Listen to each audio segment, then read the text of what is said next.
जय श्री श्याम, हारे के सहारे की जय हो। श्याम भक्तों, आज की ये वीडियो बहुत ही ज्यादा पावरफुल होने वाली है क्योंकि ये पौष का महीना चल रहा है। 15 दिसंबर को सफला एकादशी है और ये कोई साधारण एकादशी नहीं है, ये सफला एकादशी है।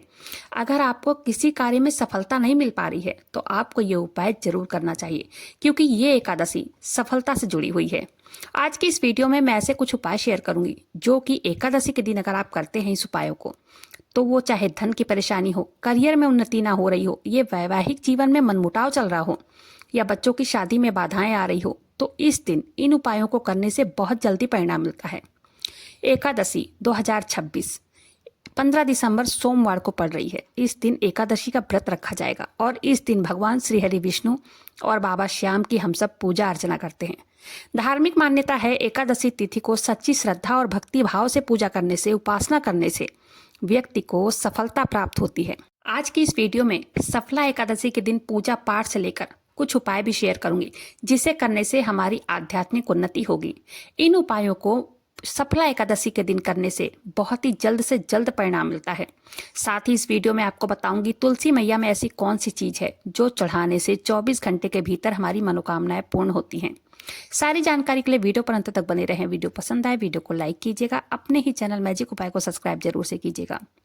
बाबा श्याम नाम का जयकारा दिल से लगाइएगा। श्याम भक्तों, सफला एकादशी के दिन सुबह जल्दी उठ जाना है। साफ सुथरा होकर बाबा श्याम श्री हरि विष्णु के समक्ष फल फूल धूप दीप मिष्ठान आदि से पूजा करनी है। फिर भगवान विष्णु की आरती करनी है और साथ ही साथ बाबा श्याम का भी चालीसा का पाठ करना है, आरती करनी है और दिन भर उपवास रखना है।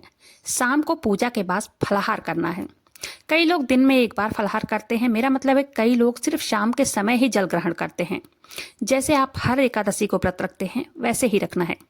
द्वादशी के दिन पूजा करके अन्न ग्रहण कर सकते हैं। उसके बाद ब्राह्मणों को भोजन करवा सकते हैं, गरीबों को अपने सामर्थ्य के अनुसार दान कर सकते हैं, अन्न का दान कर सकते हैं, फल का दान कर सकते हैं। इसे बहुत ही शुभ माना जाता है। श्याम भक्तों, अब चलिए जानते हैं आखिरकार वो उपाय है क्या जो कि हमें एकादशी के दिन करने चाहिए जिससे हमारी आध्यात्मिक उन्नति हो, हमारे बंद किस्मत के ताले खुल जाएं, हमारे घर में धन धान्य की वृद्धि हो, हमारा जीवन सुखमय बन जाए। तो चलिए जानते हैं कि वो उपाय क्या है जो हमें एकादशी के दिन करना है। देखिए, धन आने का जो दिन होता है ना, वो एकादशी का दिन होता है, गुरुवार का दिन होता है। साल की 24 एकादशियों में से किसी भी एकादशी को आप ये उपाय कर सकते हैं, किसी गुरुवार को ये उपाय कर सकते हैं आप, किसी भी गुरुवार को। लेकिन हमारे मन में शंका होती है कि लक्ष्मी माता को अगर यानी कि धन को लाने के लिए हमें माता लक्ष्मी की पूजा करनी चाहिए। बेशक शुक्रवार की पूजा करनी चाहिए माता लक्ष्मी की, धन आता है इससे। लेकिन ध्यान दीजिए मेरी बातों को, जिसके ऊपर माँ लक्ष्मी की कृपा होती है ना, उनके पास माँ लक्ष्मी आएंगी ही आएंगी। लेकिन अगर आपसे माता लक्ष्मी रूठी हैं तो कैसे धन आएगा? पितृदोष है, कोई ग्रह बहुत ज्यादा खराब है जिसकी वजह से धन आना यानी कि देखना भी दुर्लभ हो गया है। तो आपको एकादशी को पूजा पाठ करना चाहिए। देखिए, शास्त्रों में ये लिखा हुआ है कि दूसरे की बात छोड़िए, अगर आपको माता लक्ष्मी को प्रसन्न करना है धन आने के लिए घर में, तो हमें नारायण को प्रसन्न करना है क्योंकि हमें कितना धन यानी कि कितना पैसा देना है ये नारायण डिसाइड करते हैं। हमें भगवान विष्णु को प्रसन्न करना चाहिए। आपको करना क्या है, एकादशी के दिन यानी कि किसी भी गुरुवार के दिन थोड़ा सा चावल लेना है। चावल लेकर उसके बाद उसमें थोड़ा सा हल्दी लगा लेना है। हल्दी थोड़ा सा पानी भिगो के चावल को रंग लेना है। रंगने के बाद पूरा चावल जब गीला हो जाए, हल्का सा गीला हो जाए, ज़्यादा पानी नहीं डालना है उसमें, दोनों हाथों से रगड़ कर गीला कर लेना है। उसके बाद किसी भी गुरुवार के दिन या एकादशी के दिन इन्हें ले लीजिए और परिवार में जितने सदस्य हैं सबकी मुट्ठी से एक एक मुट्ठी इनको ले लीजिए अपने हाथों में। किसके भाग्य का कितना धन आपको मिल जाए। परिवार में सबका भाग्य एक तो नहीं होता है, सबका कुंडली एक जैसी नहीं होती है, कुंडली के ग्रह नक्षत्र भी एक समान नहीं होते हैं। अब हमें चारों तरफ से वार करना चाहिए क्योंकि धन आने के लिए हमें उपाय करने हैं। असर आपको दिखेगा, इन उपायों को आप करके देखिएगा। सबके हाथों से एक एक मुट्ठी चावल ले लेना है जो आपने कलर किया है। इन चावलों को ऐसे स्थान पर डालना है जहां इसे चिड़िया खा सके। सुबह सुबह ही आपको ये उपाय करना है। ये महादान है, इस दान को आपको करना ही चाहिए। चलिए जानते हैं अगला उपाय। अगला उपाय के लिए बहुत कुछ चीजें नहीं चाहिए, केवल इस उपाय में मोर पंख ही लेना है आपको। श्याम भक्तों, पौराणिक मान्यताओं के अनुसार मोर पंख में सभी देवी देवताओं का वास होता है और इसमें 9 ग्रहों का भी वास होता है। घर में मोर पंख रखने से बहुत ही शुभ माना जाता है। ऐसी मान्यता है मोर पंख घर में रखने से सभी कष्ट दूर होते हैं, धन धान्य में बढ़ोतरी होती है, वृद्धि होती है, घर में सुख शांति आती है। शास्त्रों के अनुसार मोर पंख को हमेशा दक्षिण पूर्वी दिशा में ही रखना चाहिए। इससे धन में वृद्धि होती है। पौराणिक मान्यताओं के अनुसार भगवान श्री कृष्ण ने भी काल सर्प दोष से मुक्ति पाने के लिए अपने मुकुट में मोर पंख को धारण किया था। बाबा श्याम को महाभारत युद्ध के दौरान भगवान श्री कृष्ण ने आशीर्वाद दिया था, इसलिए श्री कृष्ण प्रिय वस्तु जो भी है मोर पंख और बांसुरी बाबा श्याम को भी बहुत प्रिय है। ये बाबा श्याम जी को मोर छड़ी वाले भी कहा जाता है। शास्त्रों के अनुसार हिंदू धर्म में मोर पंख का बहुत महत्व है। मोर पंख न केवल बाबा श्याम, श्री कृष्ण, माता लक्ष्मी, माता सरस्वती, गणेश जी तथा कार्तिकेय को भी अत्यंत प्रिय है, इसलिए हिंदू धर्म में मोर पंख बहुत ही शुभ माना जाता है। इस उपाय को बहुत ध्यान से कीजिएगा, बहुत ध्यान दीजिए, कभी धन की कमी नहीं होगी। अगर आप धन के लिए परेशान हैं बहुत ज्यादा, इस उपाय को करना चाहते हैं तो बहुत ध्यान से सुनिए। मोर पंख का ये बहुत ही चमत्कारी उपाय है, बहुत ही पावरफुल उपाय है। अगर आप अपने घर में आने वाले धन को बढ़ाना चाहते हैं, दोगुना करना चाहते हैं, तो आप अपने घर के लॉकर में, तिजोरी में यानी कि मोर पंख रख लें। मोर पंख रखने से कभी धन की कमी नहीं आती है और धन आगमन के नए नए स्रोत खुलते हैं। देखिए क्या करना है, एकादशी के दिन मोर पंख ले आना है। एकादशी के एक दिन पहले से ही ले आना है। सुबह के टाइम पूजा करते समय बाबा श्याम के चरणों में मोर पंख को अर्पित करना है।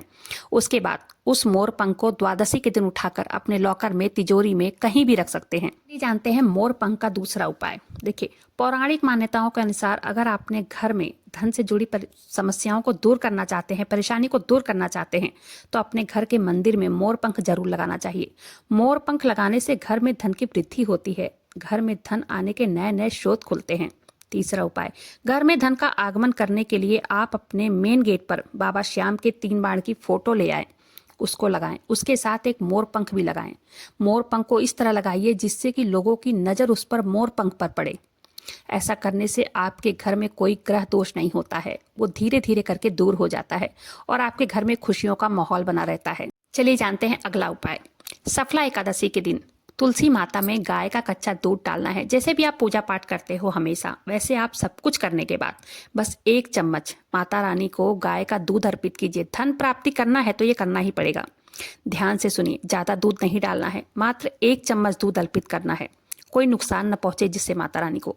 फिर उनसे अपनी मनोकामनाएं कहनी है। ये उपाय आप गुरुवार को कर सकते हैं, ये उपाय आप एकादशी के दिन भी कर सकते हैं। इससे घर में धन आने के स्रोत खुलते हैं। देखिए कई सारे लोग कहते हैं हम काफी मेहनत करने के बाद भी सफल नहीं हो पाते हैं, पैसे तो आते हैं लेकिन चले जाते हैं। अधिकतर ये काफी लोगों के साथ होता है। हमारे धर्म शास्त्रों में कहा गया है, जहाँ श्री हरि विष्णु की पूजा होती है वहाँ माता तुलसी स्वतः ही खींची चली आती है। इसके लिए आपको सफला एकादशी के दिन ये उपाय करना ही चाहिए। सबसे पहले आपको एकादशी के दिन दूध में केसर डालकर बाबा श्याम का अभिषेक करना चाहिए। भगवान विष्णु की मूर्ति हो तो उनको भी अभिषेक कराना चाहिए। फोटो हो तो थोड़ा सा छिड़काव कर देना चाहिए। अगर केसर ना हो तो सिर्फ दूध से ही या पंचामृत से अभिषेक कराएं। ऐसा करने से व्यक्ति की सभी मनोकामनाओं की पूर्ति होती है। इससे बाबा श्याम और भगवान विष्णु प्रसन्न होते हैं। ये जो उपाय है ये शास्त्रों में लिखित उपाय है। ये उपाय बहुत ही प्रभावशाली और चमत्कारी उपाय है। चाहे कितनी भी बड़ी मनोकामना हो, सफला एकादशी के दिन जो मनोकामना लंबे समय से पूरी ना हो रही हो, तो सफला एकादशी के दिन ये उपाय करने से वो मनोकामना बहुत जल्द पूरी होती है। अगर कोई व्यक्ति आर्थिक समस्याओं को झेल रहा है तो वो सफला एकादशी के दिन भगवान विष्णु की पूजा करें, उन्हें कुछ पैसे अर्पित करें। पैसे अर्पित करते समय आपको बोलना है, हे भगवान, ये पैसे मैं आपको अपनी आर्थिक उन्नति के लिए समर्पित कर रहा हूं या कर रही हूं, कृपया आप इसे स्वीकार करें। आपको प्रार्थना करनी चाहिए। फिर पूजा के बाद आप उस पैसे को वहां से उठाकर तिजोरी या पर्स में रख सकते हैं। ऐसा करने से धन लाभ होता है, धन से जुड़ी सभी समस्याएं खत्म होती हैं। फिर उस पैसे को आपको संभाल कर रखना है, इन पैसों को खर्च नहीं करना है। ये पैसे जहां भी आप रखेंगे ना, पर्स में या तिजोरी में, वो कभी खाली नहीं रहेगा। घर में तरक्की होती है, धन के नए नए आवक खुलते हैं। इसी के साथ साथ सफला एकादशी के दिन 1 पान का पत्ता लेना है, उसके ऊपर जय श्री श्याम लिखना है हल्दी से। जय श्री श्याम लिखने के बाद बाबा श्याम के सामने अर्पित करना है। फिर द्वादशी के दिन उस पत्ते को उठाकर पीले कपड़े में बांधकर अपनी तिजोरी में रखें। इससे घर की दरिद्रता समाप्त होती है, बाबा श्याम की कृपा मिलती है। नौकरी में, व्यापार में चल रही सभी बाधाएं समाप्त होती हैं। देखिए मोक्षदा एकादशी के दिन बाबा श्याम को भोग में तुलसी का पत्ता जरूर अर्पित करें। इस दिन बाबा श्याम को खीर या कोई मिष्ठान का भोग जरूर लगाना चाहिए। ये बहुत ही शुभ माना जाता है। ऐसा करने से घर में धन वृद्धि होती है। चलिए जानते हैं अगला उपाय। घर में मनमुटाव अगर चल रहा है, वैवाहिक जीवन में समस्या चल रही है, हर आए दिन कलेश होता है, तो इस दिन माँ तुलसी को एक दीपक अर्पित करें। एक दीपक अर्पित करने के साथ ही उसमें एक चुटकी हल्दी डालें और उन्हें एक चुनरी भेंट करें। एक चुनरी उनको ओढ़ाएं। इससे पति पत्नी के बीच प्रेम प्यार बढ़ता है। सफला एकादशी के दिन चलिए जानते हैं आखिरी उपाय और बहुत ही शक्तिशाली उपाय है, वो क्या है। देखिए, सफला एकादशी का दिन बहुत ही विशेष दिन है, इसलिए अपने जीवन की सारी परेशानियों को दूर करने के लिए किसी भी जरूरतमंद या गरीब की मदद करें। चाहे पैसों का दान करें, अनाज का दान करें, फल का दान कर सकते हैं। इस दिन दान जरूर से जरूर करना चाहिए।